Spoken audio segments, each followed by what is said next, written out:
কি ফ্যানের দাম বেড়ে গেছে গা, টেনশনে পড়ে গেছেন গা, এখন কি ডিসকাউন্ট লাগবে? এর জন্য আমরা বসে আছি। এখন ডিসকাউন্টও দিব, প্লাস অ্যাডভান্সও লাগবে না। আবার কি ডেলিভারিটা ফ্রি থাকবে। গরমে কষ্ট করবেন, আমরা এটা হতে দিব না আপনাকে। এখন নিয়ে আসছি 18 ইঞ্চি ফ্যান ভাই, ডিফেন্ডার কোম্পানি। তুফানের মতো বাতাস লাগবে, রিচার্জেবল, একটানা 30 ঘন্টা চলবে। মিডিয়াম স্পিডে চালালে 6 ঘন্টা চলবে, হাই স্পিডে চালালে 2.5 ঘন্টা চালাতে পারবেন। গরমের আর টেনশন নাই ভাই। আবার এই যে দেন রিমোটের টিপ দিলে কিন্তু লাইট জ্বলবে, লাইট জ্বলতেছে। আবার কি ফ্যানও চলতেছে, আরে হাত ছাড়া রিমোটে টিপ দিছি খালি ফ্যান চলতেছে। আবার কি মুভিং করতেছে ভাই, অটো মুভিং। আপনি নিচেতে শুইছেন, ফ্লোরে শুইছেন ভাই, এই যে ফ্লোরে আপনি শুইলে আবার বাতাস লাগে ফ্লোরে। আবার বেডে শুইছেন, এই যে দেখেন উঁচা নেচা করতে পারবেন। আবার ফ্যান এটা উঁচা হয়ে গেছে বেশি, আবার এই যে দেখেন নেচাও করতে পারবেন ভাই।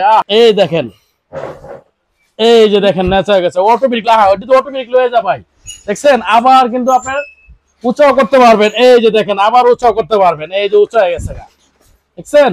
আবার কি জানেন ভাই, এই যে 12 ভোল্টের ব্যাটারি, এই যে 12 ভোল্ট ব্যাটারি, 4.5 এম্পিয়ার। 5 বছরে ভাই ফ্যান কিছু করতে পারবেন না, 5 বছরও। এটা 2025 সালের একদম আপডেট একটা মডেল ফ্যান নিয়ে আসছে ডিফেন্ডার কোম্পানির ফ্যান ভাই। মাত্র ডিসকাউন্ট প্রাইস 8,500 টাকা থাকবে 3 দিনের জন্য ভাই। 3 দিন পরে এই ফ্যান 14,000 টাকা কিনতে হবে। এখন কিনবেন না পরে কিনবেন, আপনি বুঝে নেন এখন।